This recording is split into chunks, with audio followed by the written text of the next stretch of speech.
The hospital hallway hummed like a low storm, and Rachel walked as if sound itself might break. Her phone buzzed, but she didn't look. A nurse pointed left, and the door at the end stood ajar. Rachel said, "I'm here," but her voice stayed in her throat. Inside, Ethan sat by a bed, fingers woven around another hand. He did not see her in the glass reflection. Ethan said, "I never stopped loving you," and the words struck like metal on bone. The room seemed to fold away, and Rachel held the frame like a railing on a cliff. A monitor beeped, steady, cruel, insisting on truth. She tried to step back, but her feet stayed nailed to tile.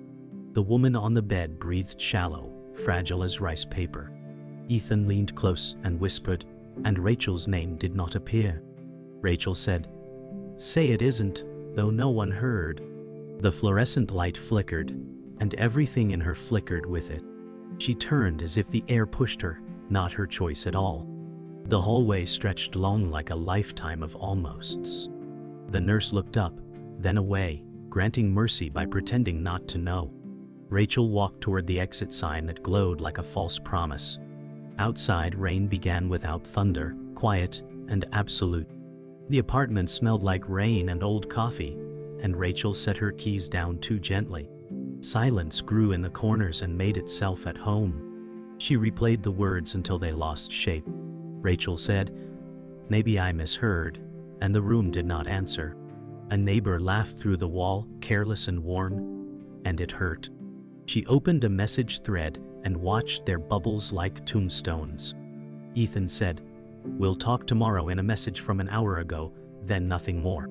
The clock blinked a patient blue, counting a life she no longer recognized. Rachel wiped the foggy window and saw the city blur like tears she refused. She remembered how he touched her elbow in crowds, gentle and sure. She remembered how that touch had faded to air. She set a glass on the counter and did not drink. The fridge motor started and failed, a tired mechanical sigh. Rachel said, "I can survive one night," and it sounded like a dare. She lay on the couch and listened for the storm to decide her fate. The storm kept its secrets. The night kept her awake. Dawn drew a thin line across the counter, and Rachel watched it climb the cup. The coffee tasted like cardboard and effort. The city woke up without asking if she was ready. At the cafe, the grinder roared like a small hurricane, and she almost welcomed the noise. Nia said, "You look pale," and Rachel smiled with her mouth, not her eyes. She tamped espresso like she was pressing a bruise. Steam hissed, and her mind filled with last night's room. She imagined a script that gave her back her name. No line appeared. A customer laughed at nothing, and it sounded like before. Rachel said, "I am fine," and the lie floated out like milk foam. Mia wiped the bar and let the silence sit with them. The morning rush swelled, then passed, leaving cups like trophies of survival. She stacked them into a small white city and did not knock it down. The clock above the door clicked to the next minute, polite and relentless. Memory arrived uninvited, and Rachel let it sit. A rooftop bar smelled like citrus and wind, and Ethan watched the skyline more than her. He placed his phone face down, screen pulsing faintly like a heartbeat under skin. Rachel said, "Where do you see us next year?" And the question felt small in the big air. Ethan said, "Let's just be here." And the answer felt like fog. The server brought a candle in a cloudy glass, and it turned their faces into strangers. He laughed at a story, late to the punchline. She laughed anyway, loyal to hope. The moon scraped a path across the river, and she wanted him to walk it with her. His hand touched hers, then strayed to his pocket when the phone trembled. Rachel said, "I want to plan," but the wind took the words apart. He kissed her forehead like you kiss a child you love, and planned to leave. The night sparkled and kept their secret. Night returned, and Rachel faced the bathroom mirror like a witness. She let the tap run until the sound felt like rain again. Mascara pooled into soft shadows under her eyes. Rachel said, "Tell me how to unhear it," and the mirror offered her a stranger. She held the counter and felt the seam where laminate met air. The cabinet smelled faintly of mint and old band-aids. She remembered his first "I love you," crisp as a new bill. She remembered the last one, crumpled and thin. The phone vibrated and showed a calendar reminder she had set for Joy. She dismissed it with a finger that shook, then steadied. Rachel said, "I am not a placeholder," and the word "not" grew a spine. She turned off the light and listened to the house settle around her. The darkness did not bite. It simply stayed. She breathed until the breath did not break. Rachel carried the box from the closet to the table, and the cardboard moaned with weight. Inside lay old photographs, tickets, and letters folded until the creases had scars. She traced Ethan's handwriting, remembering the thrill of first promises. Rachel said, "You were my compass," though the letters no longer pointed anywhere. The past tasted sweet, then bitter, like candy left too long in the mouth. She thought about how many nights she had defended him to friends who warned her. She believed love was enough to cover silence, distance, and doubt. Her chest throbbed at the thought of everything she gave without hesitation. The rain outside slowed, then tapped in uneven rhythms, like a heart not sure of itself. She set one photo aside, her smile wide, his arm around her shoulder, both unaware of the storms to come. Rachel said, "I don't recognize them," and pressed the photo flat to the table. She left the box open, as if closing it would seal the wounds too tight to breathe. Mia knocked once before entering, holding 2 takeout bags like peace offerings. Rachel looked up from the couch, eyes swollen but dry. Mia said, "You don't have to talk, just eat," and placed the bags down. The smell of noodles filled the silence like a soft blanket. Rachel whispered, "I don't even know how to start," and Mia sat close without pushing. The steam from the containers rose and curled, fragile and temporary. Mia's hand brushed Rachel's shoulder, not a demand, just presence. The sound of rain on the window gave rhythm to their stillness. Rachel stared at the floor, her mind full of ghosts, her lips pressed to keep them inside. Mia said, "You're allowed to fall apart," and Rachel nodded without lifting her eyes. The noodles cooled, untouched, but the comfort came not from food, but from shared quiet. Rachel said, "I'm scared he took all of me," and the words trembled like glass in the wind. Mia stayed close, anchoring her against the storm. Later, Rachel walked alone to the balcony. The city spread below, like a restless ocean of lights. Her heart pressed against her ribs as if trying to escape. She thought about the voice in her head that always told her she was not enough. That voice grew louder in silence, feeding on cracks in her faith. Rachel said, "You never wanted me," and the night air carried the words into nothing. Her hands gripped the railing, knuckles pale, skin cold. The rain had stopped, but the pavement below still glistened with the memory of storm.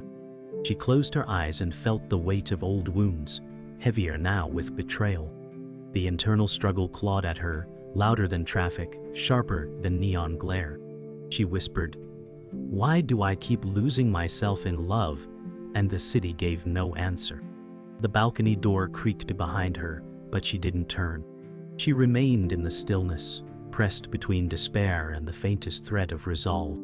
Morning returned sharp, and Rachel sat at her desk, staring at the blinking cursor on her laptop.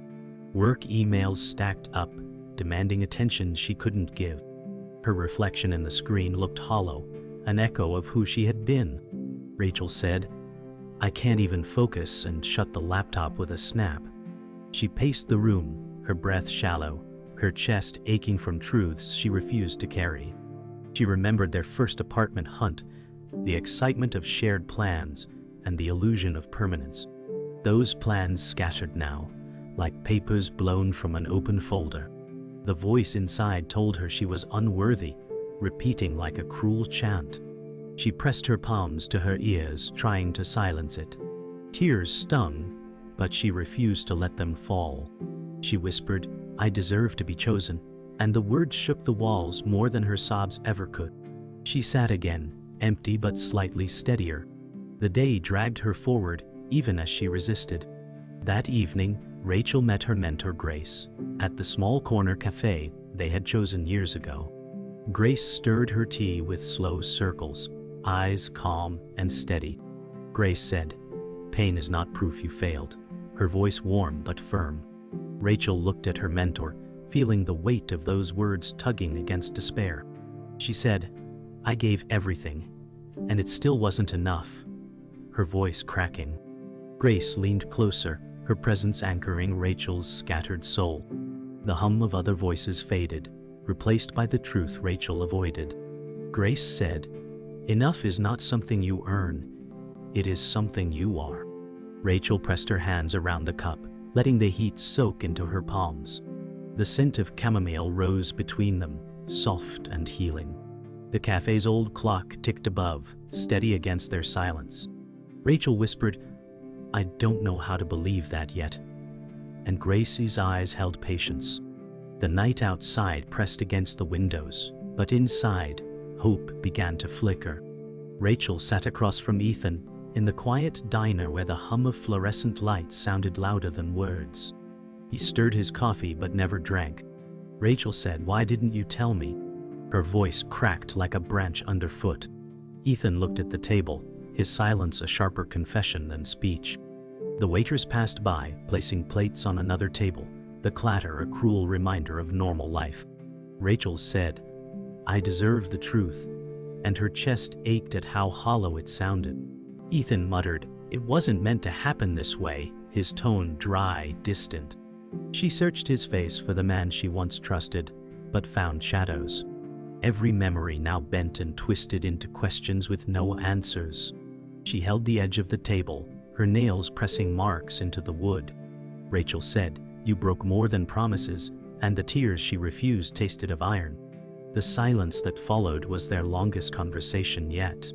At home, bills covered the kitchen counter like fallen leaves, demanding attention she no longer had. Rachel flipped through them, each envelope heavier than the last. Rachel whispered, "I can't carry this alone," though no one listened.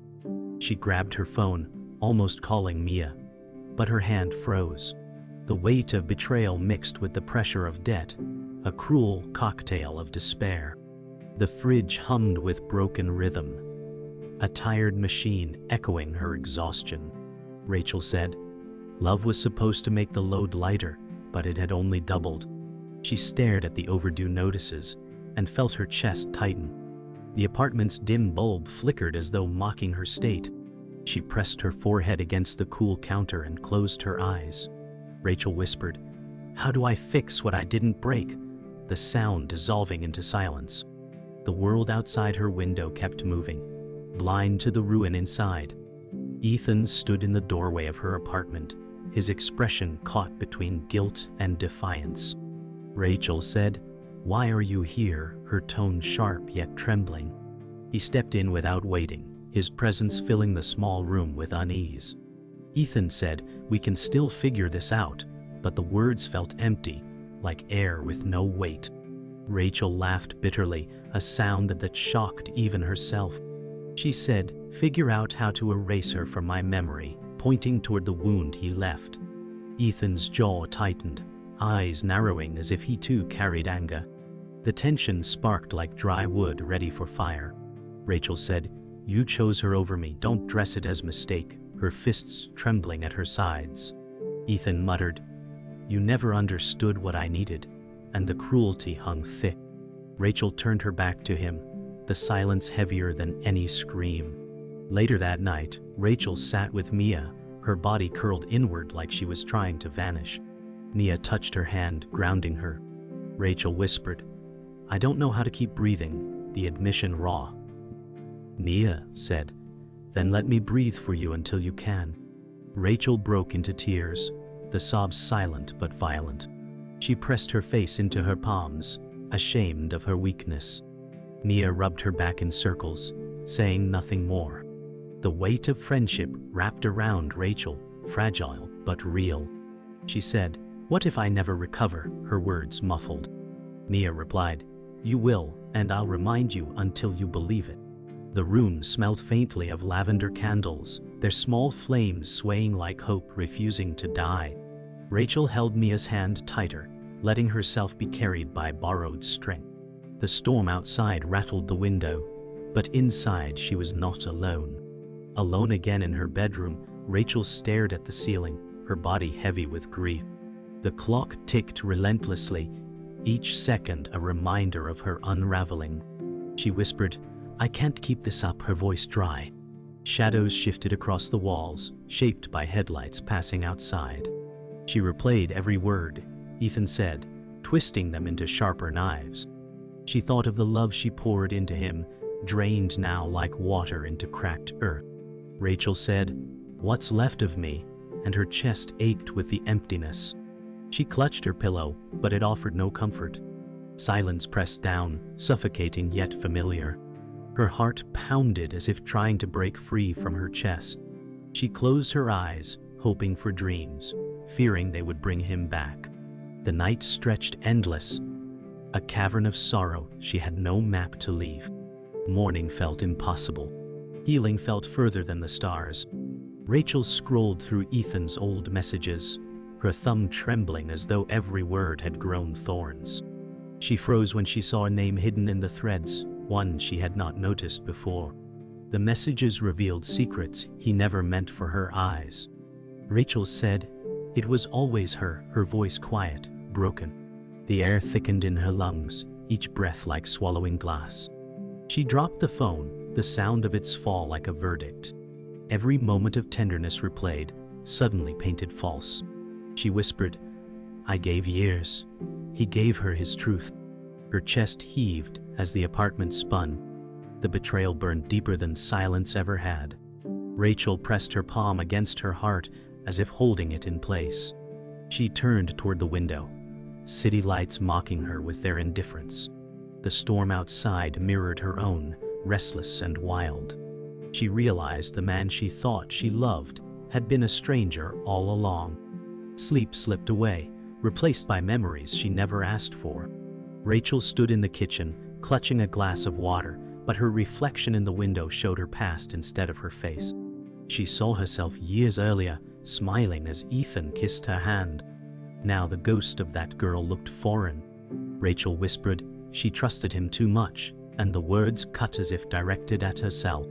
The hum of the fridge sounded like laughter she couldn't bear. She turned off the light, letting the darkness wrap her in honesty. In the silence, her mind dragged her back to the nights she forgave too quickly. Rachel said, "I thought love meant waiting, but the truth was she had been waiting for someone who never arrived." She pressed her forehead against the cold glass and closed her eyes. The reflection stared back at her, accusing and sad, until she looked away. The next day, Ethan's carelessness stung sharper than any truth. He stood in front of friends, smiling, recounting a story without Rachel in it. She watched from across the room, her body tense like coiled wire. Rachel whispered, "He erased me so easily," but the words never reached him. His casual shrug, his laughter, his charm, it was all a stage where she no longer existed. The humiliation bled into her skin, staining her with invisibility. She turned away before her tears betrayed her in public. Every sound around her, every clink of glasses, amplified her isolation. Rachel said, "I was nothing but a placeholder," her voice swallowed by the crowd's noise. The ache hollowed her chest as she slipped out unnoticed.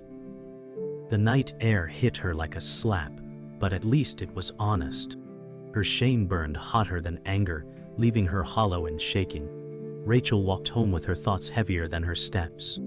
Each choice replayed like echoes in her head. She whispered, "Every yes to him was a no to me," the words trembling in the cold night. She remembered skipped promotions, abandoned dreams, and quiet sacrifices made in his name. The neon lights from passing cars flickered across her face, each one a reminder of roads she never took. She reached her door and paused, hand on the knob, feeling the weight of her own decisions. Rachel said, "I built my life around someone who never stayed," her eyes hollow with realization. The hallway smelled of damp concrete, raw and unkind. She pushed the door open and stood still, afraid of the silence waiting inside. The apartment was no longer home, but a witness to her undoing. Her breath hitched, and she sat on the floor, whispering truths she had long buried. Grace met her the next morning at the park bench where leaves drifted in lazy spirals. Rachel clutched a coffee cup, fingers trembling from cold and grief.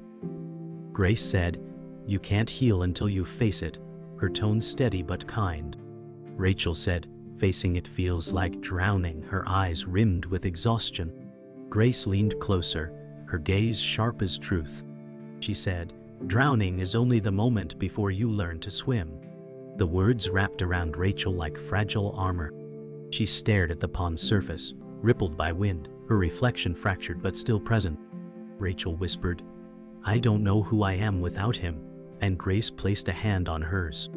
The morning light softened, filtering through branches, as if blessing the moment. Silence stretched, not empty but holding space. For the first time, Rachel felt the faintest spark that she might survive. Rachel's breath caught when she opened Ethan's drawer, her hand brushing against a velvet box she had never seen. Inside was a bracelet, delicate and engraved with another woman's initials.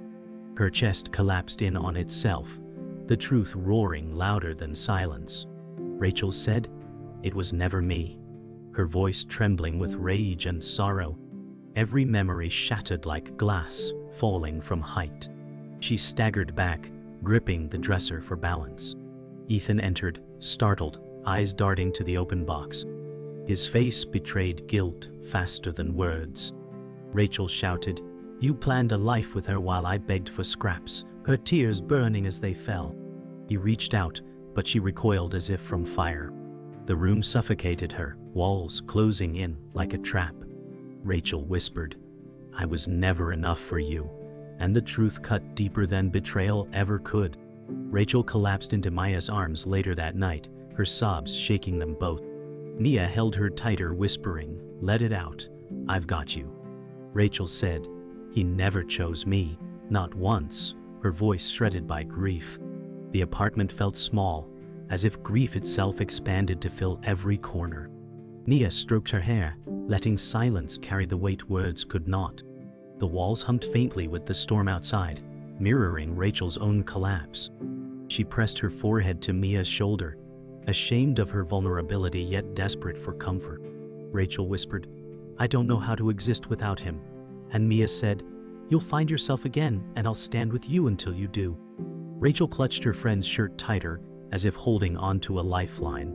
The storm raged, but within that embrace, she felt a fragile thread of survival. Alone later, Rachel sat at her desk staring at her reflection in the dark laptop screen. The voice inside whispered, "You are not enough," and it cut deeper than Ethan's betrayal. She pressed her palms to her ears, but the echo grew louder. Rachel said, "Why do I keep losing myself for love?" her words trembling into the room. Her body felt heavy, her spirit crushed by self-doubt that gnawed at her core. She scrolled through old photos, each smile now a ghost mocking her pain. She whispered, "I don't recognize her anymore," staring at the woman she used to be. The loneliness pressed down like a suffocating blanket. She clutched her chest, trying to anchor herself to the present. The internal war screamed louder than any betrayal. She whispered again, "I want to be enough for myself," though the words barely reached her own ears. Rachel paced her apartment, staring at the packed bag by the door. Her mind whispered escape, her heart whispered surrender. She said, "Maybe leaving everything is the only way to start again." The thought scared her and soothed her all at once. She sat on the couch, gripping her knees to her chest, the bag staring back like a dare. Every memory of Ethan haunted her walls, from laughter in the kitchen to promises in the bedroom. She whispered, "These walls don't hold me, they bury me." Her phone buzzed with Mia's message, asking if she was okay. Rachel stared but didn't reply. Silence answered for her. She closed her eyes, imagining herself walking away, free but fractured. She said, "I need to choose me this time," her voice low but steady. The bag waited, patient and heavy, like her own future pressing to be lived. Grace sat across from Rachel at their cafe corner table, her eyes calm but piercing. Rachel said, "I feel like I'm disappearing," her voice cracked. Grace reached over, her hand steady on Rachel's. Grace said, "You are still here, and that is enough." The words felt impossible yet grounding. Rachel clutched her coffee cup, heat searing her palms, reminding her she was alive. She whispered, "I want to be more than his shadow," tears falling softly. Grace nodded, saying, "Then step into your own light. Pain doesn't define you." The hum of voices blurred into background silence as Rachel inhaled deeply. For the first time, she didn't feel entirely hollow. She said, "Maybe I can rebuild," and Grace's smile confirmed the truth she had forgotten. The moment held a fragile hope, a seed of resilience. It was the first time Rachel believed survival might carry her forward. Rachel stood in Ethan's apartment, the air thick with the weight of years gone wrong. Ethan leaned against the counter, arms folded, eyes defensive but tired. Rachel said, "You never chose me, not once," her voice shaking but sharp. Ethan replied, "I didn't mean for it to happen this way," his tone empty of remorse. The truth sat between them like a weapon already drawn. Rachel felt her hands tremble, yet her spine straightened. She whispered, "You broke me, but I won't let you keep me broken." Ethan sighed, rubbing his face as if the gesture could erase guilt. His silence confirmed what she already knew. She stepped closer, not for him, but for herself, to face what had haunted her. Rachel said, "This ends tonight," her words steady now. The kitchen light flickered above them, and she felt lighter, even in grief. The argument rose like fire, feeding on every word unsaid. Ethan's voice broke the silence. "You were never enough for me." And the cruelty landed with brutal precision. Rachel recoiled, breath caught, but then her anger sharpened.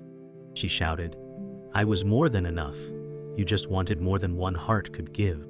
Her chest heaved, raw truth spilling. Ethan looked away, jaw tight, unable to meet her eyes. The sound of traffic below seeped in, faint but steady, grounding her in reality. Rachel said, "You don't get to define my worth anymore," her words carving space between them. Ethan's silence became her freedom. She realized in that moment, she wasn't pleading for answers, she was declaring her release. The fight wasn't about him anymore. It was about choosing herself. Rachel's breathing slowed as the argument reached silence. Ethan sat slumped on the couch, defeated but unrepentant. She stood over him, not with pity, but clarity. Rachel whispered, "You'll never love anyone the way you should, not even yourself." Ethan's eyes flickered, but he said nothing. For the first time, she didn't feel small in his presence. Her body felt heavier and freer at once, as if laying down a burden carried too long. Rachel said, "I'm done bleeding for someone who doesn't notice the wounds." She grabbed her coat from the chair, her movements steady. Ethan called her name, but she didn't turn. The moment of hesitation never came, only the certainty that walking away was her survival. Her steps echoed against the wooden floor like thunder breaking chains. Rachel stepped out into the night, the city humming with indifferent life. The air was crisp, biting her cheeks, but it felt cleansing. She whispered, "This is my first breath in years." Streetlights flickered across her path as she walked. Each step carried fragments of fear, but also courage. The sound of her boots on the wet pavement was steady, purposeful. She remembered nights. She walked this same road, waiting for Ethan's call, her heart chained. Now, she carried no chains, only scars that told her story. Rachel said, "I choose me now," and the words hung in the cold air like prayer. A taxi splashed through a puddle, neon lights reflecting in the water. She didn't flinch. The city didn't know her victory, but she knew, and that was enough. Back at her apartment, Rachel dropped the keys on the table and let the silence embrace her. For the first time, it didn't feel hostile. She walked to the mirror, meeting her own eyes. Rachel whispered, "You're still here." The words both fragile and powerful. Her reflection wasn't the woman she used to know, but someone forged in fire. She brushed her fingers across the glass as if introducing herself. The apartment still carried his ghost, but it no longer defined her. Rachel said, "I am not what he left behind," and she felt strength ripple through her chest. She turned on a single lamp, light blooming gently against the walls. She sat on the couch, alone but not broken. For the first time in a long time, solitude was not her enemy, it was her sanctuary. The night outside was endless, but so was her chance to begin again. Rachel folded the last of Ethan's belongings into a box, sealing it with tape that screeched through the quiet. The sound felt like closure, harsh but final. She whispered, "These walls will no longer carry his shadow." The room looked bare but lighter. Each empty corner gave her space to breathe again. She stacked the box by the door, her body tired but her spirit steady. The silence no longer mocked her, it felt like her own. She said, "This is the start of me," her voice soft but unwavering. Mia walked with Rachel through the park, fallen leaves crunching under their steps. Rachel said, "I thought I'd never stand again," her voice carrying both pain and relief. Mia smiled, replying, "But here you are, stronger than you think." The crisp air filled Rachel's lungs, and she realized she was still capable of joy. The sun filtered through the trees, painting her face in soft light. For the first time, she felt present in her own life, not trapped in his shadow. She whispered, "I'm still here," as though reminding herself. Grace met her at the cafe again, their corner table now feeling like a sanctuary. Grace said, "The wound may remain, but so will the strength it gave you." Rachel nodded, her hands wrapped around her cup. She whispered, "I thought I lost myself, but I found pieces I never knew I had." The air smelled of coffee and hope, steady and grounding. Grace's eyes softened, reflecting pride. Rachel smiled faintly, not for anyone else but herself. The moment felt like a promise of quiet resilience, a life reclaimed. That night, Rachel sat at her desk, writing in a journal for the first time in years. She wrote not about him, but about herself, what she wanted, what she deserved. The pen moved slowly at first, then with flow. She whispered, "I am not a ghost, I am alive." The lamp glowed warmly, and the quiet no longer suffocated her. Instead, it gave her room to grow. The words spilled like seeds, planting the beginnings of a future untied from his betrayal. She smiled softly, her heart steady for the first time in a long while. Rachel stood by the window, city lights twinkling in the distance. She whispered, "I was never not enough. I just gave my enough to the wrong person." The truth lingered, heavy but freeing. Her reflection in the glass showed a woman scarred but unbroken. She touched the window lightly, as if greeting her future. The night stretched endless, but for the first time, it did not frighten her. She said, "I choose me," her voice steady, a vow to herself. The city hummed below, but inside, peace had finally found her.